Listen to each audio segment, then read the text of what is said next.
নমস্কাৰ নিউজ কেন ষ্টুডিঅ'ত মই কৃপাঞ্চল কুকিল কণ্ঠী লতা মংগেশকাৰ আৰু নাই মুম্বাই ব্ৰিজ কেণ্টি হাস্পতালত চিকিৎসাধীন অৱস্থাত মৃত্যু শিল্পীগৰাকীৰ আইচিউৰ ভেণ্টিলেটৰত চিকিৎসাধীন হৈ আছিল কুকিল কণ্ঠী গায়িকাগৰাকী 92 বছৰীয়া বয়সত মংগেশকাৰে শেষ নিশ্বাস ত্যাগ কৰে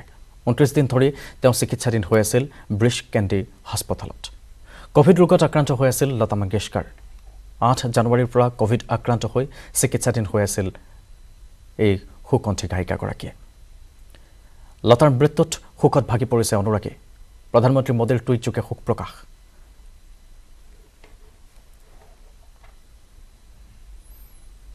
আৰু এগৰাকী কুকিল কণ্ঠী লতা মংগেশকাৰ আৰু নাই 92 বছৰ বয়সত শেষ নিশ্বাস ত্যাগ কৰিলে এগৰাকী কুকিল কণ্ঠী গায়িকাই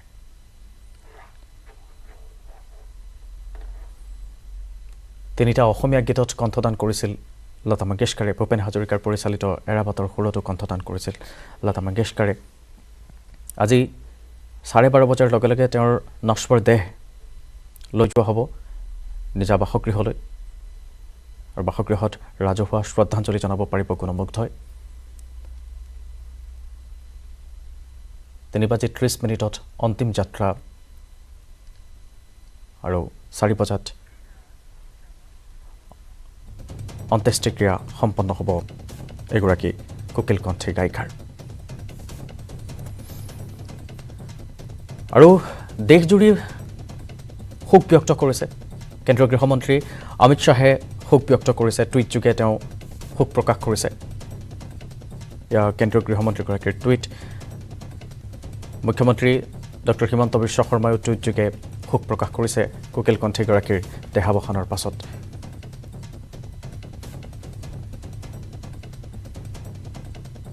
লাভলিনা বৰগোহাঁইও টুইট যোগে শোক প্ৰকাশ কৰিছে কুকিল কণ্ঠী গৰাকীৰ দেহাৱসানৰ পাছত একেদৰে বিৰাট কোহলি প্ৰধানমন্ত্ৰীগৰাকীয়েও টুইট যোগে শোক প্ৰকাশ কৰিছে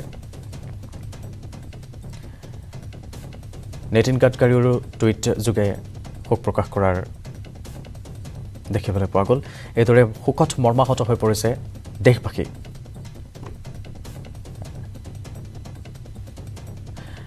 কুকিল কণ্ঠীগৰাকীৰ মৃত্যুত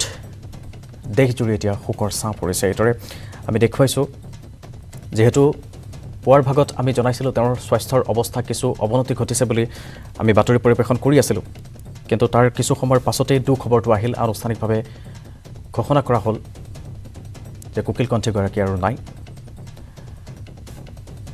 2001 চনত ভাৰত ৰত্নৰে বিভূষিত হৈছিল কেইবাটাও পুৰস্কাৰেৰে তেওঁ বিভূষিত হৈছিল আমি দেখুৱাইছোঁ নিউজ 18 টেলিভিছনৰ পৰ্দাত গোটেইখিনি আমি আগবঢ়াইছোঁ 1989 চনত দাদা চাহেব ফাল্কে বঁটা তেওঁ লাভ কৰিছিল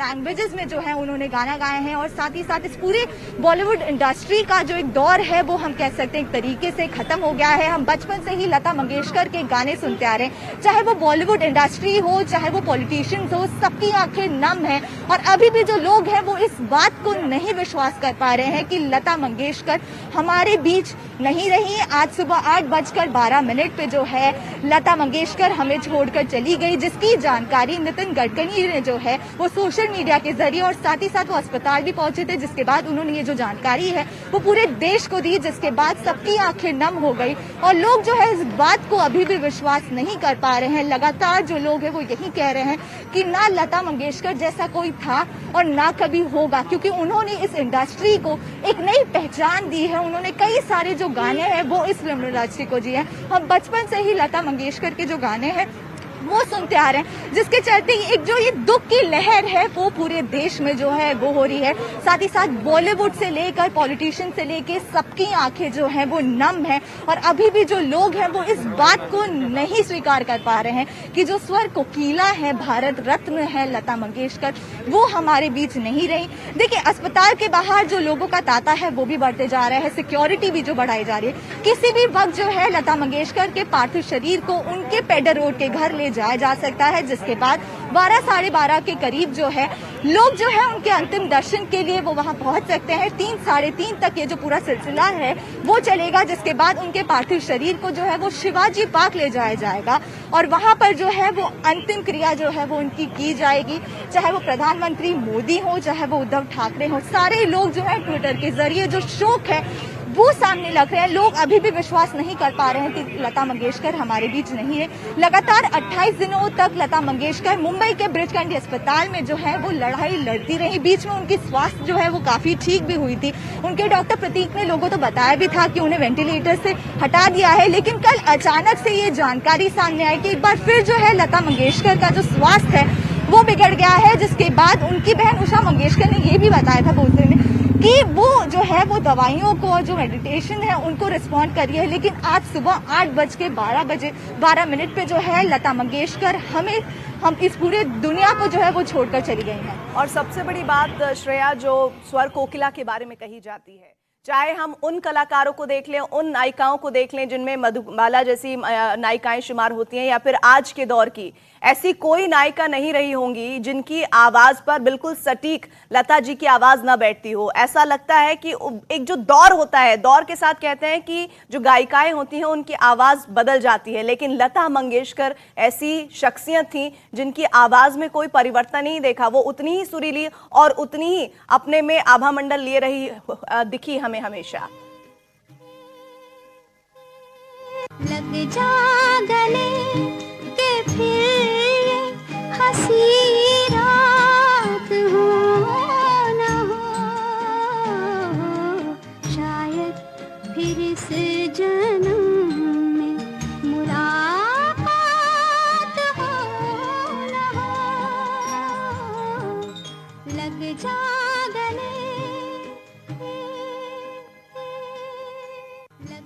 लग जा गले के फिर हंसी रात।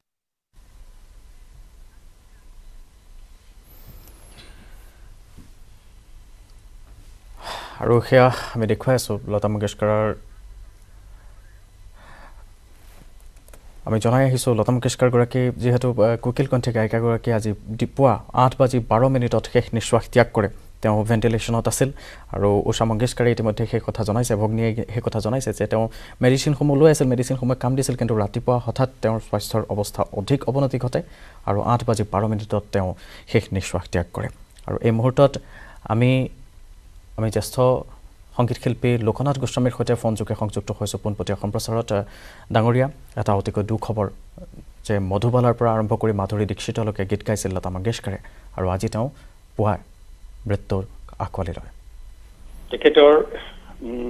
এই চিৰবিদায়ৰ মুহূৰ্ত বা খবৰ প্ৰথমে ছ'চিয়েল মিডিয়াৰ জৰিয়তে পায়, কি বুলি ক'ম ভাষা বিচাৰি পোৱা নাই। লতা মংগেশকাৰক যদিও দেখা সৌভাগ্য আমাৰ হোৱা নাছিল, কিন্তু কেনেকুৱা লাগিছিল, আমি প্ৰথম যেতিয়া আমাৰ প্ৰতিনিধিখন পঢ়িছিলোঁ ভূপেন্দাৰ সম্পাদিত, শিল্পীৰ পৃথিৱীৰ সেই সিদ্ধান্ত আমাৰ বৰ প্ৰিয় আছিল আৰু ভূপেন্দাই লতাজীৰ কথা লিখে। আৰু তেতিয়া প্ৰথম অসমীয়া সংগীতত বিশেষকৈ এৰাবাটৰ ভূপেন্দাৰ পৰিচালিত এৰাবাটৰ সুৰত সেই বোলছবি যেতিয়া প্ৰথম লতাজীয়ে গান গায়, জোনাকৰে ৰাতি অসমীৰে মাতি, এই গানটো গাই এনেকুৱা অসমৰ সংগীতৰ জগতখনক ইমান এটা উচ্চ পৰ্যায়লৈ লৈ গ'ল, ইমান সুন্দৰ উচ্চাৰণ, ভূপেন্দা আৰু লতাজীৰ যি তেওঁলোকৰ মানে যুগ্ম প্ৰয়াস আছিল, মহতি প্ৰয়াস যাক কোৱা হয়, সেই জোনাকৰে ৰাতি অসমীৰে মাতি জিলিকি জিলিকি পৰে, তেতিয়াৰ পৰাই আমি লতা ভক্ত হৈ পৰিলো বুলি ক'ব পাৰি। আৰু হিন্দী চিনেমাৰটো কথা ক'বই নালাগে। গতিকে আমি মানে কৈ শেষ কৰিব নোৱাৰো। লতা ব্যতিক্ৰম শিল্পী আছিল আৰু সংগীতেই তেওঁৰ জীৱনৰ সাধনা আছিল। মই এবাৰ উষা মংগেশকাৰক লগ পালোঁ অসমলৈ আহোঁতে। মই দেখিছোঁ যে উষা মংগেশকাৰে প্ৰায় আধা ঘণ্টা 1 ঘণ্টাৰ মূৰে মূৰে, আজি বেছি দিন হোৱা নাই, লতাজীৰ সৈতে খবৰ লৈ আৰু লতাজীৰ লগত কথা পাতি আমি দূৰৰ পৰা শুনি থাকোঁ। এই ধৰণৰ কিছু সৌভাগ্য হৈছে। আৰু মোৰ হাতত এখন ফটোগ্ৰাফ আছে, 1956 চনত ভূপেন হাজৰিকালৈ বুলি তেখেতে এখন ঠিক গ্ৰিটিংছ কাৰ্ডৰ দৰে কাৰ্ড দিছিলে, সেইখন মই আজিও সযতনে থৈ দিছোঁ। আৰু লতা মংগেশকাৰক অসমলৈ এবাৰ যেতিয়া আহিছিল গুৱাহাটীলৈ চোৱাৰ সুযোগ নাপালোঁ, কিন্তু কোনোবাই ক'লে যে আছাম ট্ৰিবিউনত তেখেতে এবাৰ আগেদি যাব। গতিকে আমি ততাতৈকে গৈ আছাম ট্ৰিবিউনৰ দৈনিক অসমৰ সন্মুখত ৰৈ আছিলোঁ কেনেবাকৈ দেখোঁ বুলি। কিন্তু মানুহৰ ইমানেই হেঁচা ঠেলাৰ প্ৰকোপ যে গাড়ীখনহে দেখিলোঁ ওপৰৰ পৰা, কিন্তু তেখেতক দেখা সৌভাগ্য নহ'ল। কিন্তু অসমৰ সংগীতৰ লগত ভূপেন দাৰ লগত যি সম্পৰ্ক আছিল, সেই সম্পৰ্কে আৰু তেখেতৰ ওচৰলৈ আমাক কাষ চপাই লৈ গৈছিল। গতিকে আজি গভীৰ শ্ৰদ্ধা নিবেদন কৰিছোঁ। আৰু লতা যি সদায় থাকিব আমাৰ অন্তৰ হিয়াৰ কোহে কোহে, আৰু ভাৰতৰ পৃথিৱীৰ সংগীতৰ পৃথিৱীখনত তেখেতৰ যি খোজ সি যুগমীয়া হৈ থাকিব। সৌভাগ্যৱান লোকনাথ গোস্বামী ডাঙৰীয়া, আপুনি এখন গ্ৰিটিংছ কাৰ্ড তেওঁৰ আপুনি স্মৰণ হিচাপে আপোনাৰ ওচৰত আছে, আৰু সেয়া আপোনাৰ পৰা জানিব পাই ভাল লাগিল। আৰু এই মুহূৰ্তত ধন্যবাদ জনাইছোঁ লোকনাথ গোস্বামী ডাঙৰীয়া আপোনাক। সেয়া অসমৰ সংগীত জগতৰ এগৰাকী গায়ক লোকনাথ গোস্বামীয়ে ইতিমধ্যে তেওঁৰ মত ব্যক্ত কৰিছে। যিহেতু অতিকৈ দুখ খবৰ, দেশবাসীয়ে শোকাহত হৈছে। 29 দিন ধৰি তেওঁ চিকিৎসাধীন হৈ আছিল। সেই সময়ত দেশবাসীয়ে প্ৰাৰ্থনা কৰিছিল, আমি ভিন্ন প্ৰান্তৰ পৰা দেখুৱাইছিলোঁ, ভিন্ন প্ৰান্তত প্ৰাৰ্থনা পূজা অৰ্চনা কৰিছিল যে লতাজীয়ে যাতে সোনকালে আৰোগ্য লাভ কৰে, তেওঁ যাতে উপশম পায় ক'ভিডৰ পৰা, লগতে তেওঁ যিসমূহ ভুগি আছিল সেই বেমাৰসমূহৰ পৰা যাতে উপশম পায় বুলি সকলোৱে প্ৰাৰ্থনা কৰিছিল ঈশ্বৰৰ ওচৰত, নেদেখাজনৰ ওচৰত। কিন্তু অৱশেষত 29 দিনীয়া তেওঁ এই চিকিৎসাৰ অন্তৰালত আজি পুৱা অধিক অৱনতি ঘটিছিল তেওঁৰ শৰীৰৰ স্বাস্থ্যৰ, আৰু তাৰ পাছতে 8:12 শেষ নিশ্বাস ত্যাগ কৰে এগৰাকী ভাৰত ৰত্ন কোকিল কণ্ঠীগৰাকীয়ে। শোকাহত দেশবাসী, শোকাহত অসমৰ সৈতেও যোগসূত্ৰ আছিল। ইতিমধ্যে আমাৰ লোকনাথ গোস্বামী ডাঙৰীয়াই সেইখিনি কথা জনাইছে যে ডক্টৰ ভূপেন হাজৰিকাৰ সৈতে যি যোগসূত্ৰ আছিল, আৰু জোনাকৰে ৰাতি অসমীৰে মাটি জিলিকি জিলিকি পৰে, সেই গীতটোৰ পাছতেই অসমীয়াত লতা মংগেশকাৰৰ প্ৰথমটি গীত। তাৰ পাছতে সকলো মন্ত্ৰমুগ্ধ হৈছিল লতা মংগেশকাৰৰ গীতত। লতা মংগেশকাৰক এবাৰ চাবলৈ সকলোৱে হেতা উপাৰ কৰিছিল যেতিয়া তেওঁ অসমলৈ আহিছিল।